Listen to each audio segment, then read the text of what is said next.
Hi, everyone, and welcome to another Sip and Solve. I'm Bonnie Garrity, team lead for our solutions consulting team here for our commercial credit and risk products at Experian. Today, I'll be walking you through how you can create a strategy around mitigating fraud. I have some water with me here today, and I'll be sipping that throughout the session. I hope that you have something refreshing in front of you too. Since we only have about 15 minutes, let's jump right in. So why go after commercial entities? There's large lines of credit and large dollar values of product that can be stolen and resold.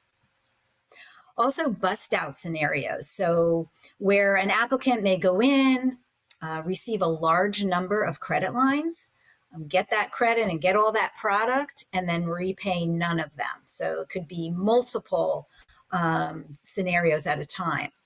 So the lack of fraud tools may make it easier for these fraudsters to infiltrate what's going on within your commercial process. Also, there's loopholes there, especially in the cases where you're using both commercial and consumer data as part of your decisioning process. So what are some of the trends that we're seeing today across industries? If you look at that number one on the top left there has been a rapid rise in new business formations. You see that big blip there in 2020, right during the pandemic, where people decided to stop working and started their own businesses. So we saw a huge increase in 2020. And that's really, it's settled down a little bit, but we're still seeing many more new businesses created year over year than we had in the past. And in fact, with the stat here is that there were 5.4 million new businesses created in 2021. Second, just an increase in the application of non-traditional data, really looking to create more financial inclusion for underserved small and medium business community. So really trying to go out there, find alternative data. That's a big trend, really for onboarding, decisioning, fraud risk management, and monitoring. We really see permissioned data for small business as the next frontier.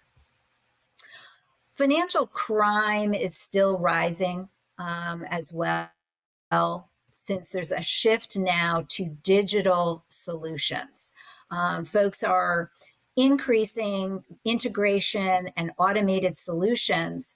And as you can see from these stats on number 3 here, 67% of businesses have accelerated their use of automation and AI. So big changes in the way work is being done and decisions are being made. Number 4 there shows really a growing focus on fraud, identity, and compliance. $6 billion in commercial fraud loss in the US annually. That's a huge number, right? And some of it is not even noticed, not even determined to be fraud within certain businesses. And I think there's a stat there that's really interesting. Business credit lines are 2 times those of consumer lines, routinely reaching $50,000 or more. So big dollar volumes here. Fifth, there's new markets. There's evolutions in the way the market is doing business. You have alternative lenders growing. You have newer business models like buy now, pay later, lending as a service, and embedded lending, right? And finally, supply chain risk management, really a focus on ESG, which is environmental, social, and governance reporting. Also looking at KYC, OFAC information, sanction screening, all new things that are going on within the industry. So what are some common challenges for B2B companies that lead to these unexplained losses? Certainly, just not knowing what data to access to determine fraud, or not looking at the right data sets, or not able to connect that data. So you may be receiving data about identity and fraud, but getting it from different services. So you're not able to connect all the data, which causes loopholes. There's also In some cases, and we've heard many times, no differentiation between credit loss and fraud loss, especially in those first-party fraud cases, where it's very difficult to tell that it was first-party fraud as opposed to someone just walking away and not able to pay their bill. So also, can you identify third-party or synthetic fraud? Does the company have the ability to identify those fraud losses and segment them to determine what the impact has been to the business? All of this causes manual intervention. You're trying to stop that leakage from fraud. So you're going back to labor-intensive manual reviews of your accounts to catch whatever you can catch within the data to determine if it's fraud or if it's a legitimate business that's applying. So this can cause, of course, delays in the approval process, which can lead to a poor customer experience, and therefore the chance that you could lose that new customer to a competitor. What are some of the types of frauds that we're seeing within the market? The most likely we're seeing is that third-party fraud, where someone overtakes the identity of a customer or a business and applies for credit. They look like they're legitimate, but they're not. So they're going to go in there and they're going to steal that product. Synthetic fraud is another type. This is basically when a criminal comes in, they might provide you with real data, but it's disparate data or some real and some fake. So it looks like a legitimate business, but it's not. It also may pass your fraud test because each data element all by itself looks legitimate, but when you put them all together, they don't match. So this is synthetic fraud. And finally, first-party fraud. So this is where a legitimate entity comes in to do business with you, but they do not intend to pay you. So this is first-party fraud. So you need to be thinking about fraud as you do your onboarding. You may have a credit policy, you've learned how to navigate credit risk within your portfolio, but you now need to look at fraud risk as well. So fraud and credit working together to determine, is this a legitimate business? Should I be selling to them is the first question, and then vetting them for credit.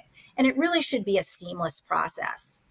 So a fraud score is going to be able to help you identify fraud risk. It's basically using behavioral patterns. You need to have a large amount of data in order to do this, but looking for behavioral patterns to determine if the business is likely to default within the first 6 to 9 months of that onboarding.